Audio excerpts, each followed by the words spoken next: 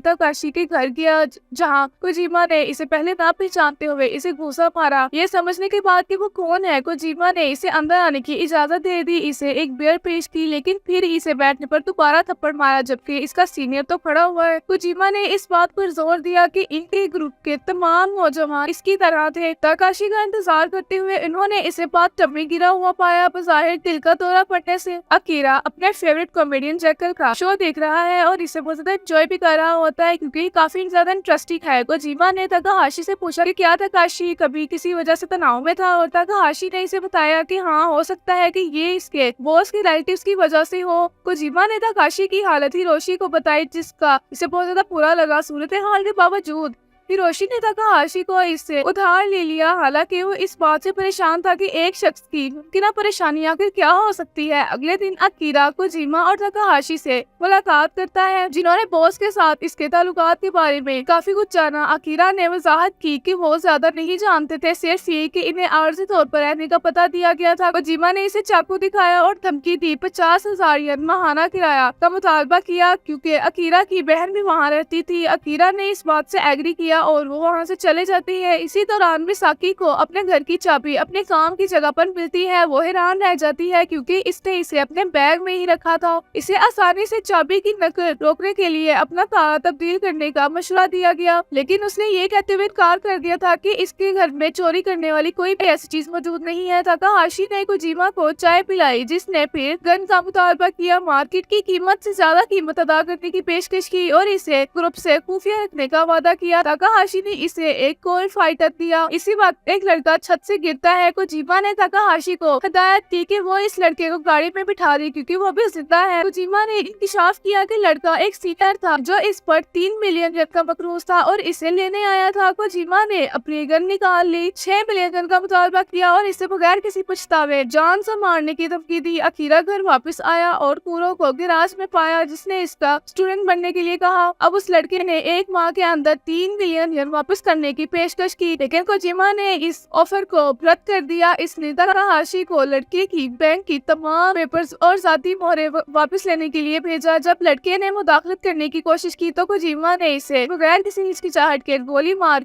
दिया। कूरो ने अकीरा को अपनी जिंदगी बदलने और दुनिया पर एक नया निशान बनाने की ख्वाहिश के बारे में बताया। हालांकि अकीरा का ख्याल था कि इसकी रूह गलत वजूहात की बिना पर है। कत्ल को देखकर खौफजदा होने वाले तकाहाशी को कोजिमा ने यकीन दिलाया जिसने कत्ल को जिनसे ताल्लुकात वगैरह के मुतादिफ करार दिया, एक तबाह खून और दूसरा नतीजा खेज। इसके बाद कोजिमा ने तकाहाशी को उंगलियों के निशानात की शिनाख्त के लिए एक लड़की के हाथ काटने के लिए बोला। अब नुमा मित्सुकी से फायदा उठाने के लिए इसकी न्यूड पिक्चर्स को इसको ब्लैकमेल करने के लिए यूज करने का फैसला करता है। यूको ने अकीरा को बाहर जाने के लिए राजी करने की कोशिश की, लेकिन इसने फिर भी इनकार कर दिया। कोजिमा ने अपने जुर्म को छुपाने के लिए उस मुर्दा लड़की की लाश को गहरे समंदर में फेंक दिया। अकीरा फिर से अपना फेवरेट टीवी प्रोग्राम देख रहा होता है, रात का खाना खाता है और एक बेतरतीब लड़का एक बार में यूको से टकरा जाता है और पहली नजर में इससे प्यार कर बैठता है। इसने अच्छे कपड़े पहने होते हैं और इससे बात करने का भी सोचता है क्योंकि वो इसकी टाइप की थी। वो इसके पास आया और पूछा कि क्या वो इससे माफी के तौर पर एक ड्रिंक खरीद सकता है। इसने इनकार कर दिया, लेकिन वो फिर भी इसे मनाने की कोशिश करना चाहता था। इसने इससे बात शुरू की और पूछा कि क्या वो आज रात के लिए फ्री है। ये समझकर इस लड़की को इससे प्यार हो गया है। यूको ने एक औरत का किरदार अदा करने का फैसला किया जो मर्दों के आसपास रहने की आदी नहीं थी। इसने इसे बताया कि वो एक दोस्त से मिलने आई थी जो इसे नहीं बता सकती और वो आमतौर पर ड्रिंक भी नहीं करती, और बताया कि वो आसानी से नशे में आ जाती है। इसने पूछा कि अगर इसने कोई अजीब बात कही है तो पूरा न माने वो इसके साथ बहुत ज्यादा पोजेस्ड हो जाता है और इसने इसके साथ प्ले करने का फैसला किया। इसने पूछा कि क्या इसका कोई बॉयफ्रेंड है और इसने जवाब दिया कि नहीं। फिर इसने पूछा कि क्या इसकी कोई गर्लफ्रेंड है और इसकी तारीफ भी की। जब इसने इसके खानदान के बारे में पूछा तो इसने बताया कि इसका सिर्फ एक बड़ा भाई था जो बहुत ज्यादा बीमार और कमजोर था और इसने अपने भाई की सेहत के लिए बहुत ज्यादा परेशानी का भी इजहार किया। एक शाय और प्यारी सी लड़की बनकर इसने मदद करने की पेशकश की और इसके हाथ को टच किया जिससे वो थोड़ा शाय हो जाता है। इसने अपना इंट्रोडक्शन की का भाई के तौर पर कराया। जब वो इसके हैंड को टच करती है तो ये कहती है कि मर्दों के हाथ कितने ज्यादा सॉफ्ट और प्यारे होते हैं। वो इसे अपने मसल्स भी दिखाता है और वो बहुत ज्यादा एंजॉय करना शुरू कर देती है, लेकिन जब वो टाइम देखती है तो जाने के लिए बहाना करना शुरू कर देती है। वो लड़का अपने आप को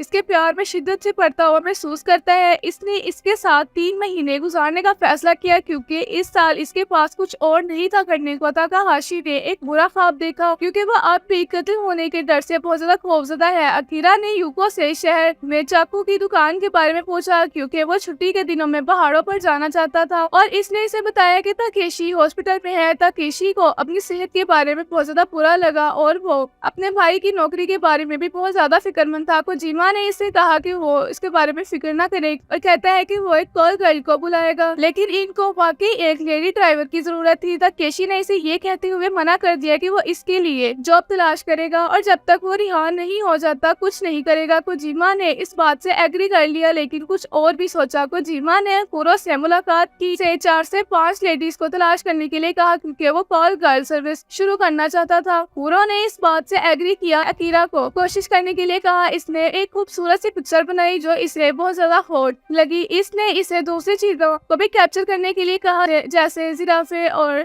एलिफेंट वगैरह। इसने जिराफे, ज़ीब्रा और चिड़ियाघर की बहुत ज्यादा पिक्चर्स क्लिक की। बॉस ने इन्हें पसंद किया और इनकी तनख्वाह 900 येन फी घंटा तक बढ़ा दी। कुरो ने बताया कि ये लड़की बिकिनी मॉडल थी जो तकरीबन बहुत ज्यादा फहाश फिल्मों में चली गई थी, लेकिन इसने कभी भी पूरी तरह से अपनी बॉडी को शो नहीं किया। वो छोड़ चुकी थी ये सब और अब दूसरी जगहों पर भी कई नौकरियां कर चुकी है। इसने कोजिमा को मिसाकी की पिक्चर दिखाई और कोजिमा खुश हो गया। कोजिमा ने ताकाहाशी से कहा कि वो काम के बारे में संजीदा हो जाए और कॉल गर्ल सर्विस के जरिए इसके साथ पैसे कमाए, लेकिन ताकाहाशी को डर था कि अगर लड़की किसी दूसरे ग्रुप में शामिल हो गई तो इसे बहुत ज्यादा परेशानी होगी। कोजिमा ने गुस्से में आकर पूछा कि वो इस हफ्ते काम करने और 5 लेडीज को मुलाजमत देने की बजाय हमेशा दूसरों की जदोजहद के बारे में क्यों फिक्रमंद रहता है। मिस्टर सिनागावा ने इंफॉर्मेशन दी कि कोजिमा कॉल गर्ल सर्विस के काम में शामिल हो रहा है। अब रात को जब मिसाकी ने अपना दरवाजा खोलने की कोशिश की तो काजिमो सामने आ गया और इसे कॉल गर्ल के तौर पर नौकरी की पेशकश की। वादा किया कि वो अब जो काम करती है उसका 10% ज्यादा कमा सकेगी। इन्होंने बताया कि 3 साल पहले कुरोशियो ने इसे एक टैलेंट एजेंसी में मुलाजमत दी थी और कुरो इसकी हिफाजत करते हुए शदीद जख्मी हो गया था। इसको एक गंदी वीडियो बनाने के लिए कहा गया था जो इसने बनाई भी, लेकिन इसने बताया कि बहुत अरसा पहले की बात है और वो अब इसके बारे में कुछ नहीं जानती। इन्होंने कहा कि प्रोडक्शन कंपनी इसे वापस चाहती है लेकिन वो नहीं जा सकी और कंपनी अभी भी ऐसे ही चाहती है। जब इन्हें कुरो मिल गया तो लड़ाई होगी और इसमें कुरो की टांग भी टूट गई। काजिमो ने कहा कि इन्हें एक दूसरे की मदद करनी चाहिए, लेकिन जब इसने ऐसा नहीं किया तो इसने मिसाकी को धमकी दी और कहा कि वो इसके पेरेंट्स, बहन भाइयों, साथी मेंबर्स और दोस्तों पर हमला करेगा और इसे हर तरह की हिरासत करने के लिए निशाना बनाएगा। इसने इसे अपना नंबर दिया और इसे कॉल करने के लिए कहा। खबरदार किया कि अगर वो नहीं करती तो वो इसके काम की जगह पर आ जाएगा। सिनागावा ने अपने बॉस को बताया कि इनका मरकजी शख्स जो कॉल गर्ल सर्विस के लिए काम करता था अचानक गायब हो गया था। इसे शक है कि ये कोजिमा ने किया है जिसने ये काम करना भी शुरू कर दिया था और इन्होंने कार्रवाई करने का सोचा था। बॉस ने जिक्र किया कि वो बगैर किसी मजबूत सपोर्ट के कभी किसी को कत्ल नहीं करेगा। अकीरा ने अपने पालतू जानवर की एक खूबसूरत सी पिक्चर खींची और सोचा कि इसकी जिंदगी में अब बहुत ज्यादा सुकून आ गया है। मिसाकी बहुत ज्यादा परेशान थी लेकिन फैसला किया कि वो ये काम नहीं करेगी। अगले दिन इसने जानवरों की तस्वीर एक क्लाइंट को भेजी जिसने इन्हें पसंद किया, लिहाजा इसने अकीरा के साथ मिलने और बात करने का फैसला किया क्योंकि इसने इसकी मदद की थी। इसने शुरू में इनकार कर दिया लेकिन उसके बहुत ज्यादा इसरार करने पर वो एक साथ रात का खाना खाने के लिए राजी हो जाते हैं। ताकेशी ने अपने भाई के बारे में सोचा और फिक्रमंद हो गया क्योंकि वो मुसीबत का बायस बन सकता है। एक रेस्टोरेंट में मिसाकी ने इसे ताकेशी के लिए सॉरी मांगने को कहा और इससे बात की कि वो जंगल में रात की तारीकी में अपनी जिंदगी कैसे गुजार सकता है और इसे खौफजदा होने के बारे में भी कहा। ये तन्हा महसूस नहीं करता। इसने जवाब दिया कि वो नहीं है ऐसा, इसे सिर्फ कुछ पानी, खाना तलाश करने, सोने के लिए जगह तलाश करने और इसे एंजॉय करने की जरूरत है। इसे जंगल में बहुत सी चीजें मिली जिसे जैसे कीड़े मकोड़े और जानवरों की चीखों जैसा म्यूजिक वगैरह, नदियों का बड़बड़ाना और दरख्तों में हवा का आना जाना। इसने बताया कि वो